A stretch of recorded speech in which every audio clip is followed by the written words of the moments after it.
to the Pit and Paddock Racing Show for episode 20 of our award-winning program. Multi-award-winning program. Multi-award-winning Yes. program. At Michigan, in NASCAR news, it was another win for Hammy Hamlin, as Lucky Lord Byron's luck and his fuel ran out with one lap to go. Chris Butcher finished in second, and little Ty Gibbs wound up a surprising third. You know, what I want to know was, who was Amazon's fluff commentator in the pre-race? I just called her Nip Girl because she had a top that was poking out like a 90s Madonna video. You're not talking about Carl Edwards, are you? No. No? Okay. He doesn't have that much nipple. Yeah, I don't know who that was, but a lot of nip sticking out. Is she there for the last? I'll have to keep an eye out. Or not. Watch your eye. Also, Amazon apparently does not cut away from commercials for cautions or on-track action. No, I think they've only done it during yellow flags. They've done full commercials. Yeah. Heck of an improvement over the last broadcaster. Yeah, and then when they came back from commercial, they didn't explain what the yellow was about. Hope you were watching. Yeah. It was... That's what we put the side-by-side up for. Yeah. Well, the race started out pretty normal and tame. Chris Butcher ended up with the first stage win. First stage was a little lacking in action, but yeah, you warmed up. Michigan's a good track. It really is now. It used to be a little more boring, but it works with this car pretty nicely. I want to see Indycars go back to Michigan. Doesn't Roger Penske own that track, or did he sell it? He sold it to NASCAR. Oh. Everyone wants to see them back. Or you know what NASCAR could have done is not destroy the track that looks and races exactly like it in California. Fontucky. Yeah, that was a cool track. Looked like a pretty big crowd there. I think they were sold out or close to. Now Yeah. that I remember it used to be a little low when they had two races. I guess it'll fill up more if you only have one. Yeah. I will say that Michigan rivals Alabama for the highest number of shirtless guys in the crowd. They have less time during the year to be shirtless, I guess, so everyone's got to... Enjoy it while you can. Yeah, that's what it is. Got to get the corn knee-high by 4th of July. Oh, yeah. That's what they say in Michigan. Probably all over the Midwest. Oh, I've never heard that here. Yeah. Yeah, our corn kind of grows all year. Interesting thing to say. We'll move it on down to lap 67 when Austin Cindric hit Cold Custard and Bowman and Suarez. Bowman took a real hard hit, front first hit into the wall. Oh, without the safer barrier, I don't know. That would have been a lot worse. That was hard. Yeah. That looks worse than anything. A lot of hits I've seen. That was a frame bender. In a later interview, Cold Custard said that once he got hit, he was pretty much just a passenger, which sounds a lot like his job security at Haas. Not doing great this year. Yeah. Not great. No, that's since the days of Tony Stewart, it's kind of gone down. Or wait, no. Who won a championship for Haas? What was it? Harvick was the Kevin. last one, I think. Kevin, yeah. After Kevin, it's just gone downhill. Even while he was there, the rest of the team was rough. And Tony's like, you know what? I'm going to sell it.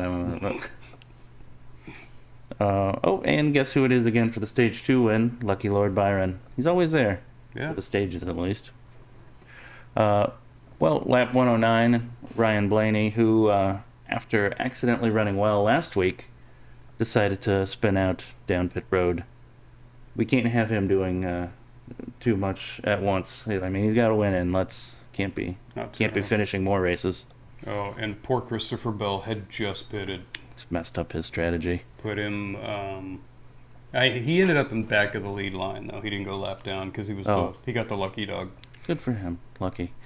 Lap 146, Gilligan ended up blowing a tire and going back first into the wall. That was a just as hard looking crash too. Yeah. This place is fast.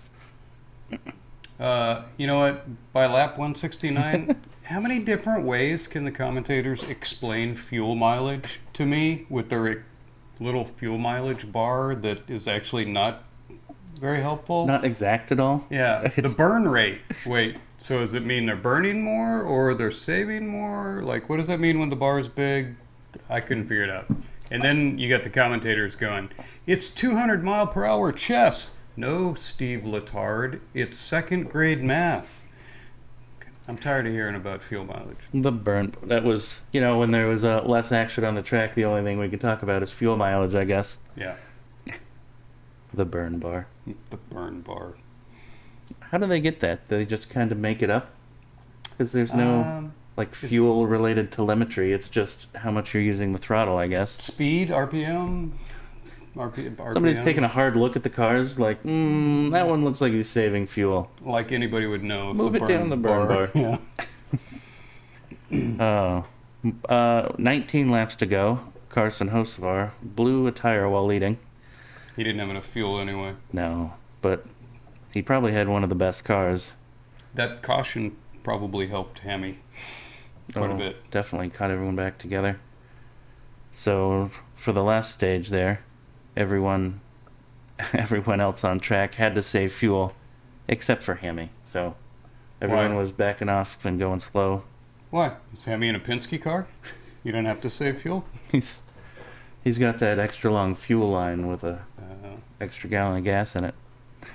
In IndyCar, they have push to pass. In NASCAR, they have extra fuel. Yeah.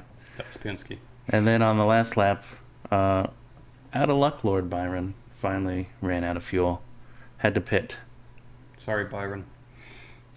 Uh, That's got to be harsh with one to go. Yeah. He should have backed off a little more. He was racing Hamlin hard early on, and Yeah. it didn't work out. You know, top 10 would have been better than back of the lead line. Yeah. After the race, Little Ty, who finished third, was upset because his crew chief told him to save too much fuel. He said he had enough fuel at the end of the race, he probably could have caught Hamlin. He was not very happy on the radio. So, A, why is this a fuel mileage race? I didn't know why is Michigan fuel mileage? And B, why can't they do math? Why is math so hard? I don't know. Only one person, apparently. Chris, Hammy's crew chief, Yeah. could figure it out. Speaking of Hammy, when did Hammy get the I'm leading this posse mustache? I don't know. The one that goes way down past the lip, that curve. That's an interesting look. Yeah. Like I'm not against it. I didn't know that he had gotten Seems that. recent. I don't know. I don't remember saying it before. He should stick with that. Or the the French one where you Ooh. poke way out like Salvador Dali. Yeah, that was That'd be a good one too. something you could twirl. Hey, now let's do best and worst paint jobs for the Michigan 500. Whatever that race was. It doesn't matter. Yeah. Sponsors. We don't care. Unless they're going to send me a check, I'm not going to say it. If they're not sponsoring our show, then we're not going to get their name correct. My favorite car was Ricky Stenhouse, the number 47 Real American Beer car. Painted like an American flag. It said it's beer for patriots, I think, was on the side. It was pretty good. The only thing he was missing was a bald eagle on that thing somewhere. It probably had one, and I didn't catch it. I picked the same car, but Mhm. you picked first. So I went with Prius in the number 60 Castrol. It's kind of look like a rally car. Did it have that red and green stripes? on Yeah. the hood? Yeah, I like that look. It's a very race car look. So, what is Real American Beer? When I glanced at it, I thought it was Pabst Blue Ribbon, but apparently not. I think it's called Real American Beer. It's like a new thing. I think I think it's fairly recent. I don't know. It's probably doesn't taste good. What is beer made in China now? That's their. We don't want any of that dirty commie beer here. Yeah, We need real American beer. Okay. I thought they were all pretty American, but except maybe Modelo. I believe InBev is what is that? That's a European company, the one that owns Yeah. Budweiser. Oh, yeah, all right, that makes sense. The Europeans own the company, but the beer's made here, right? Yes, Okay. better be. Bad paint jobs. The number 17 Heinz car, like Heinz sauces or something. Well, It was purple and orange looking, and it had like an orange chrome number, which just a weird looking car. yeah. Not a fan. I also picked that one because Oh. it made me want to throw up just looking at it. But since you already picked that one, I went with Bubba in the 23 Columbia car because Mauve and Aqua need to stay back in the 90s where they belong. Columbia seems to have a bit of a pattern with all their paint schemes looking like they're from 1994. Is that when they made a decent profit or something? So Maybe. I don't know. On to the news of this week.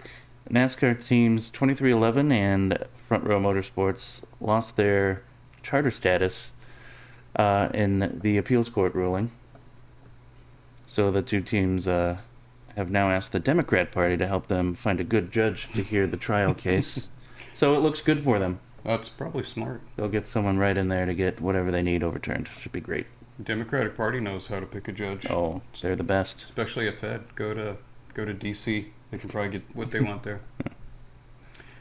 In other news, our secret sources say that Dodge may return to Cup racing. Oh, they can finally take their place as the third best American manufacturer. Are they going to bump Toyota out of that spot? Like, do any kids ever pick the back when it was Chevy, Ford, Dodge? Did any kids ever pick the Dodge truck? The special ones. Oh, like the sped kids? Yeah. Yeah. There was always some kid whose dad had a Dodge. Like, he was probably redheaded and had a hair lip.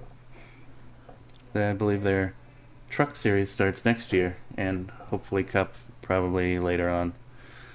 Speaking of new manufacturers, Honda has been rumored to be entering the Cup series soon.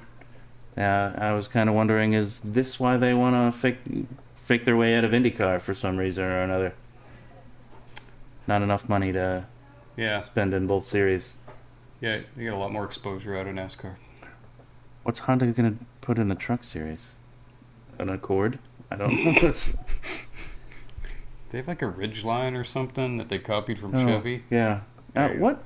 Did they make a V8 engine for anything? Are they going to run a V6? IndyCar?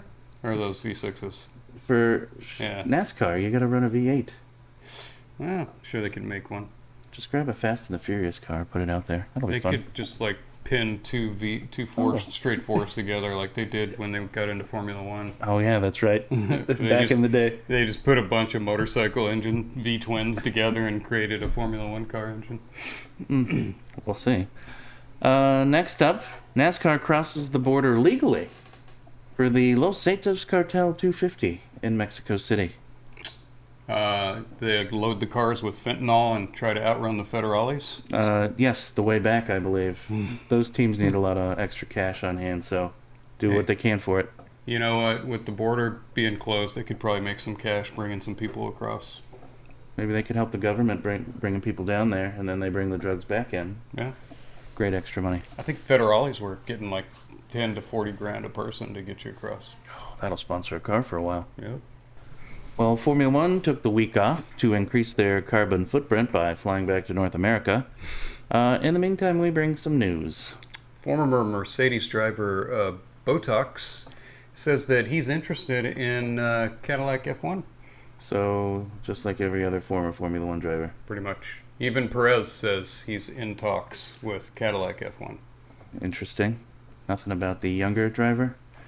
No, I'm still hoping for Colton Herta, but no. We have a Palou. Take Palou. They should definitely take Palou out of our IndyCar series.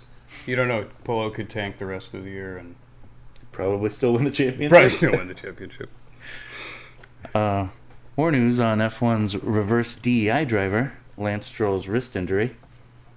Inside sources say he was punching a wall in the paddock after Spain qualifying, which is pretty surprising because he usually uses his car to punch walls. He's good at that, huh? Yeah, so people are starting to find holes in the story from Austin Martin about his wrist injury. Oh, so I qualified. Oh, you know what? I can't race. The wrist injury just flared up. That's interesting. I even went back because I just saw he had a wrist injury, and I went back and rewatched practice 3 to find. I was like, he wasn't in a crash. How did he injure his wrist? Yeah.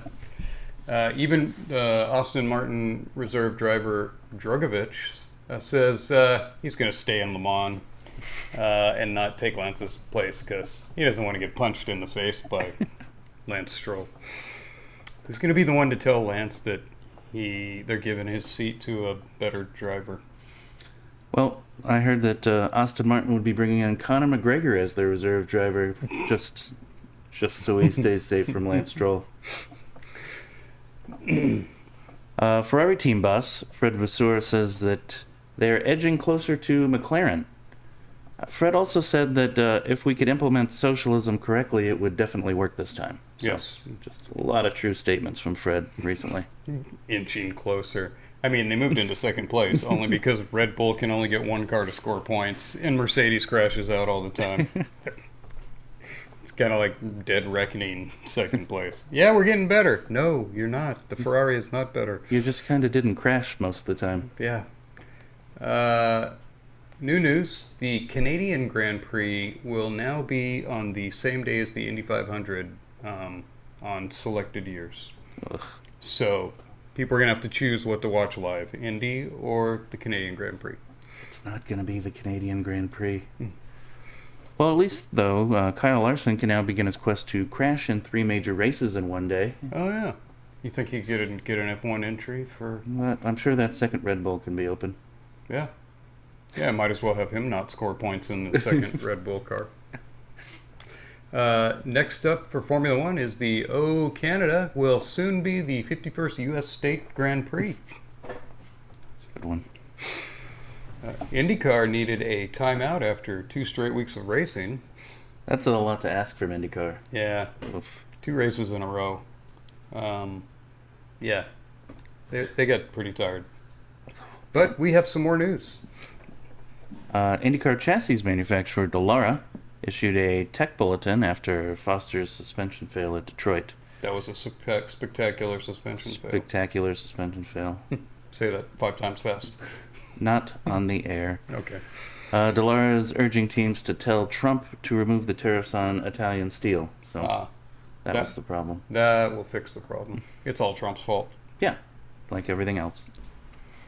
IndyCar is striving to bring younger viewers back because I think their median age is like 62 or something ridiculous. Might be low, but... Yeah. So here at the Pit and Paddock Racing Show, we've brought 5 ways that IndyCar can bring younger viewers back into the fold. Number 5, bring back the ride-along mechanic, but this time it's famous influencers. There you go. All the flag girls are from OnlyFans, and the viewers will select which ones are on. Oh, yeah. That'll bring some young men back in. I think it'll bring a lot. Number 3, put Charlie D'Amelio. Is that right?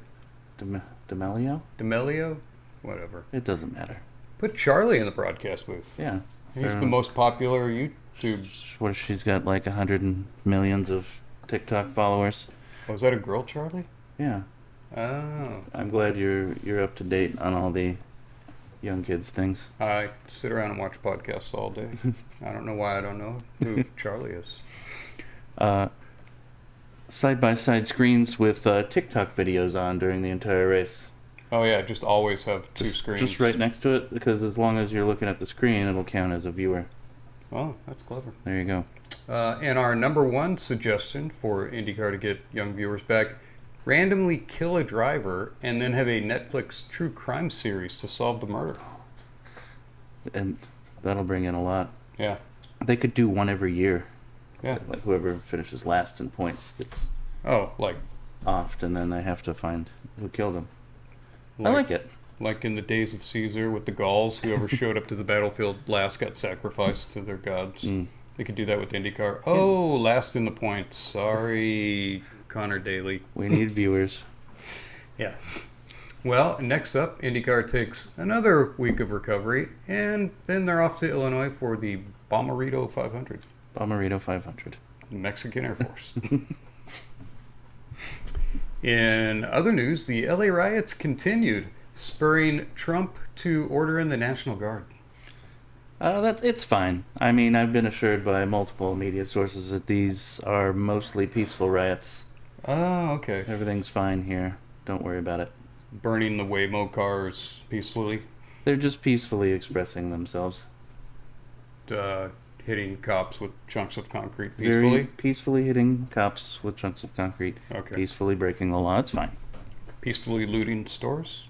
Very peacefully. For social justice. Looting stores for social justice. Oh, well, then it's okay. Yeah, what it's if fine. it's for climate? Can you loot stores for the climate? Is that okay? I'm sure they would allow it. Okay.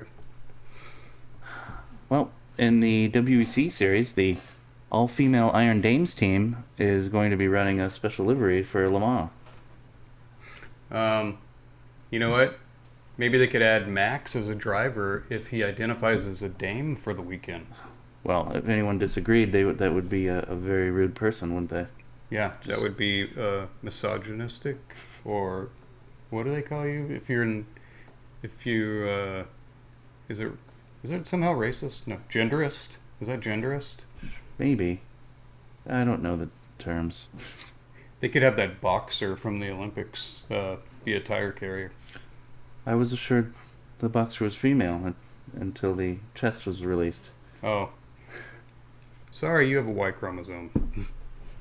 That's it for the show this week.